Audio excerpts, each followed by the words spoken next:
penses tout savoir sur Brawl Stars? Eh bien prépare-toi à être surpris. Aujourd'hui je vais te présenter 30 faits que 99% des joueurs ne connaissent pas. Que ce soit sur des modes, des brawlers ou des skins, tu vas vraiment être choqué. Allez, installe-toi avec ton popcorn, n'hésite pas à rejoindre mon serveur Discord en description et c'est parti. Premier fait, est-ce que tu connais le brawler qui possède le plus de skins sur le jeu? Beaucoup de personnes ont pensé à Shelly je pense car c'est le premier brawler qu'on obtient, mais c'est pas du tout Shelly, le brawler qui a le plus de skins est bien Cole. Avec au total 23 skins, alors que le deuxième brawler avec le plus de skins est Brock avec seulement 20 skins. Pour le deuxième fait, on va continuer avec les skins. Beaucoup de gens pensent que le skin le plus rare est Shelly Star, qui est sorti en 2018 lors de l'arrivée de Brawl Stars à l'international. Mais non, au contraire, ce n'est pas ce skin, le skin le plus rare du jeu est celui de Colt Challenger. On pouvait l'avoir en l'achetant dans la boutique à 5 €, c'était pour l'occasion des premiers Worlds de Brawl Stars en 2020. Troisième fait, les hitbox ne correspondent pas toujours au modèle du brawler. Dans Brawl Stars, la hitbox zone où tu peux être touché est parfois un peu plus grande, ou plus petite que le brawler affiché. C'est pour ça que des fois tu peux te faire toucher alors que visuellement tu n'as pas l'impression. Quatrième fait, il existe de nombreux brawlers qui ont été ultra cheatés à leur sortie comme Kid qui pouvait sauter littéralement sur tout le monde ou encore Larry Lori. Mais le brawler qui a été le plus cheaté à sa sortie a été Rosa, qui pouvait survivre à 9 ultis de Colt ou encore 9 ultis de Brock, grâce à son ulti qui était trop abusé. Cinquième fait, quand on va dans le classement mondial, on remarque qu'on voit le nombre de prestige de chaque joueur, mais quand on va dans le classement régional, on voit plus rien. Sixième fait, les trophées ne reflètent pas toujours le niveau des joueurs. Deux joueurs avec le même nombre de trophées peuvent avoir un niveau totalement différent.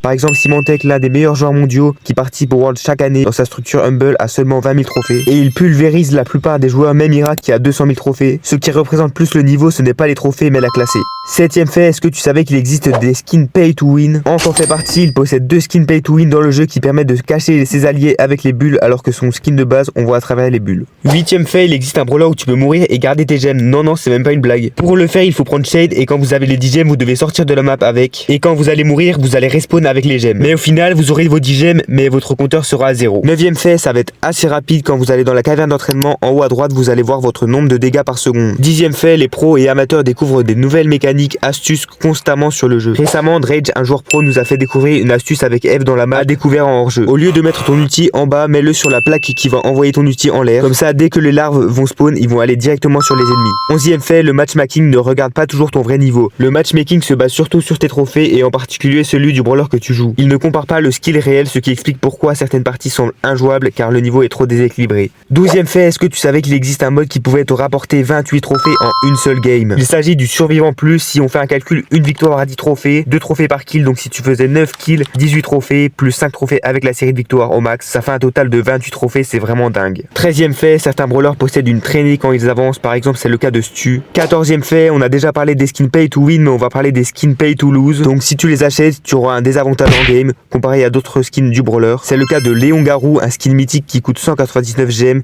et si tu actives son ulti avec ce skin, et même si tu es dans les buissons, il y aura un sorte d'effet qui montre que tu as activé ton ulti, alors que par exemple avec le skin de base il n'y a rien. 15e fait, en 2018 avec l'ouverture de Brawl Stars à l'international, on pouvait prendre la balle et voler en même temps avec Corback. Avec cette technique tu étais sûr de marquer. 16e fait, certains skins rendent les tirs plus difficiles à voir. Certains skins changent la couleur ou la forme des projectiles, ce qui peut rendre les tirs moins visibles en combat, surtout sur certaines maps. Ce n'est pas un vrai avantage officiel mais visuellement ça peut perturber l'adversaire. 17e fait, Shade est le seul brawler où tu peux sortir d'une map Brawl Stars. Tu connais des gens qui ont déjà fait 100 000 trophées, mais est-ce que tu savais qu'un joueur a réussi à faire 100k avec uniquement des pouvoirs 1? Et oui, en plus un français l'a déjà fait, Bilux, même s'il a été aidé par des joueurs parce que sinon ça aurait été impossible. 19e fait, bouger en diagonale aide à esquiver, se déplacer uniquement à gauche puis à droite est prévisible. En bougeant en diagonale ou en micro-mouvement, tu rends tes déplacements beaucoup plus difficiles à anticiper. 20e fait, connais-tu le brawler qui se déplace le plus rapidement sans ulti? Et oui, il s'agit bien de Angelo qui va sur l'eau. Avec ce pouvoir star, tu vas te déplacer ultra rapidement sur l'eau.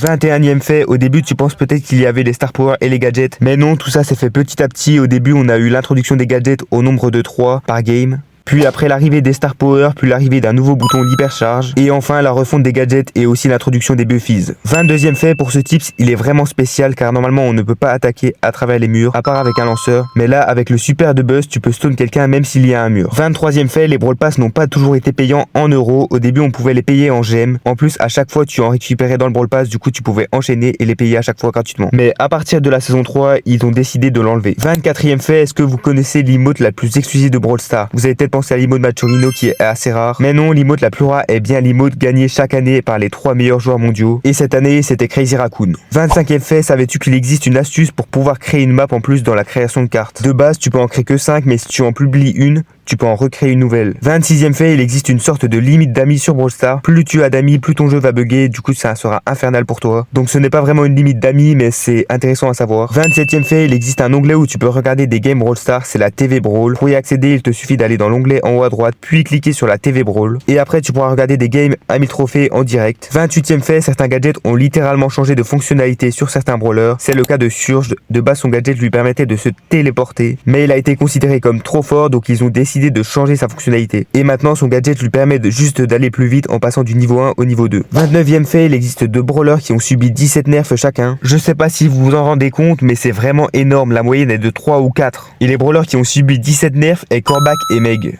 Et avant de te dire le dernier fait, n'hésite pas à t'abonner, le like, le commentaire, ça fait extrêmement plaisir et ça permet de soutenir la chaîne. 30e fait, il existe aussi un brawler qui a subi aucun nerf depuis le début du jeu. Ça fait déjà 4 ans qu'il existe sur le jeu, il a subi quelques buffs et c'est bel et bien Buzz. Sinon c'est déjà la fin de la vidéo, j'espère qu'elle vous aura plu et que je vous aurai appris des trucs. Si tu es intéressé, n'hésite pas à aller voir mes autres vidéos. N'oubliez pas de vous abonner même si je l'ai déjà dit et on se dit à la prochaine. C'était Kaizo.